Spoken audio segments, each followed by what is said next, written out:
శుభమస్తు కార్యక్రమంలో గృహబలం అంశానికి స్వాగతం. వివాహం అనేటువంటిది భగవంతుడు స్వర్గంలో నిర్ణయిస్తాడు అని అందరూ అనుకుంటారు. ప్రస్తుత నారద పరిస్థితుల్లో వివాహం అవటం అనేది చాలా క్లిష్ట సమస్యగా తయారైంది. వయస్సు మీద పడటం, తర్వాత చూడొచ్చులే సంబంధాలు అని చెప్పేసి చదువుల పట్ల ఆకర్షణ, విదేశాల పట్ల మోజు ఇత్యాది కార్యక్రమాల రీత్యా నారు పోసిన వాడు నీరు పోయడా అనేటువంటి సూత్రాన్ని పక్కకు నెట్టి వివాహం అనేటువంటిది కించిత్తు ఆలస్యం చేయటం చేత వయస్సు మీద పడ్డ వివాహం కాక చాలా క్లిష్టవంతమైనటువంటి సమస్యలతో గృహంలో చాలా మంది ఆవేదన చెందుతున్న నేటి పరిస్థితికి వాస్తుశాస్త్ర రీత్యా అసలు ఎందుచేత వివాహం కావటం లేదు అని గనక ఆలోచన చేసినట్లయితే, అవివాహితులకు వివాహం కావాలి అంటే ఏ తీరున ఆ ఇంటి నిర్మాణంలో ఎవరు ఎక్కడ ఏ తీరున విశ్రమించాలో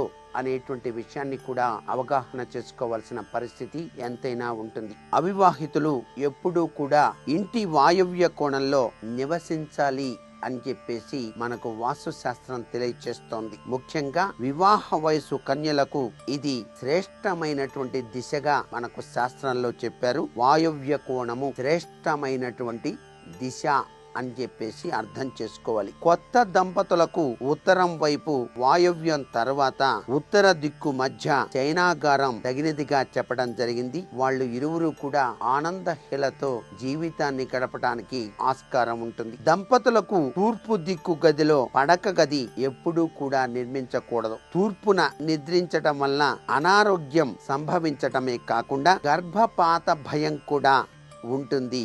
మూల గదులు కాక దక్షిణం, పడమర, విస్తారం వైపు మధ్య భాగంలో నిర్మించినటువంటి జైన గృహం చాలా సుఖకరం అనేటువంటి విషయాన్ని గుర్తుపెట్టుకోవాలి. ఇక్కడ నిద్ర కూడాను చాలా చక్కగా పడుతుంది. కానీ తూర్పు, ఉత్తర గదులలో నిద్ర ఎక్కువ సుఖం కలిగించవు అనే విషయాన్ని కూడా గుర్తెరగాలి. ఆగ్నేయం, వాయవ్య కోణాలలో జల వ్యవస్థ ఉన్న ఈ కోణాలలో జైన గృహం ఉన్న విడాకుల వంటి పరిస్థితి ఏర్పడి తీరుతుంది అనే విషయాన్ని గుర్తెరగాలి. ఈశాన్యంలో జైన గృహం మాత్రం ఎటువంటి పరిస్థితుల్లో కూడా నిర్మించకూడదు. జైన గృహంలో మంచానికి సరిగా పైన బీమ్ అంటే దూలం ఉండకూడదు. దీనివల్ల పడుకున్న వ్యక్తికి ఒత్తిడి అధికంగా ఉంటుంది సుమా. భవనంలోని బ్రహ్మస్థలంలో జైన గృహం ఎప్పుడూ కూడా నిర్మించకూడదు. ఇది చాలా హానికరం అనేటువంటి విషయాన్ని గుర్తెరగాలి. విడాకుల పరిస్థితి కూడా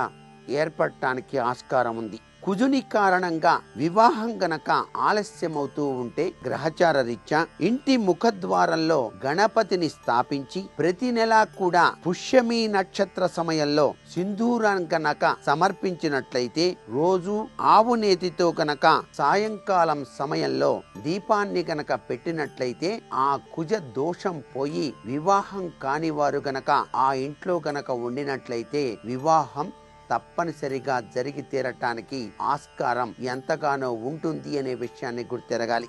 శని కారణంగా గ్రహచార రీత్యా వివాహం గనక ఆలస్యమవుతూ ఉన్నట్లయితే సూర్యాస్తమయం తర్వాత ఇంట్లో మాత్రం చీపిరితో ఇల్లు చిమ్మకూడదు. దీపాలు వేసి కూడా ఇల్లు చిమ్మకూడదు. ఇది చాలా ముఖ్యమైనటువంటి విశేషాంశంగా గుర్తెరగాలి. అంతేకాకుండా ఇల్లే జీవితానికి కేంద్రమైనప్పుడు అక్కడే అనిశ్చిత, అశాంతి నెలకొని ఉన్నప్పుడు జీవితం అంతా కూడా నరకప్రాయమే అవుతుంది కదా. ఏ ప్రయత్నం వల్ల కూడా ఇంట్లోని అశాంతి, కలహ వాతావరణానికి కారణం అంతుపట్టకపోతే తప్పనిసరిగా కొన్ని ఉపయోగతత్వంలో కూడినటువంటి విశేషాంశాల్ని గనక పాటించినట్లయితే చక్కటి సత్ఫలితాన్ని పొందటానికి ఆస్కారం ఉంది.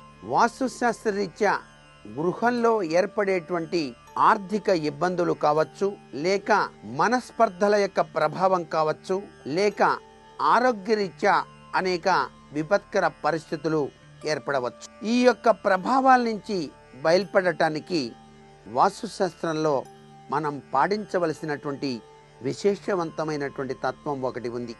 అది ఏమిటంటే, గోవు యొక్క పేడ, గోమయాన్ని తీసుకొని చక్కటి చిన్న ప్రమిద చేయాలి.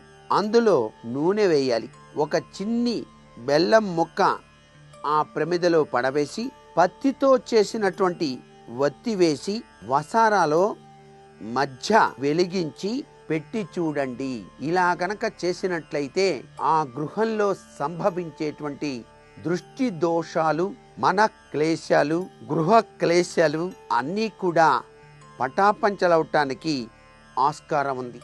అలాగే నెమలి పింఛం, 7 వెల్లుల్లిపాయలు ఇంట్లో గనక ఉంచినట్లయితే విష జంతువులు అనేటువంటివి ఆ ఇంటిలోనికి ప్రవేశించవు అనేటువంటి విషయాన్ని కూడా ఇక్కడ గుర్తెరుగుదాం. ఇంత గొప్ప విశేషాంశమైనటువంటి తత్వాలు మనం గనక ఆచరించినట్లయితే తప్పక సత్ఫలితాన్ని పొందటానికి ఆస్కారం ఉంటుంది కదా మరి.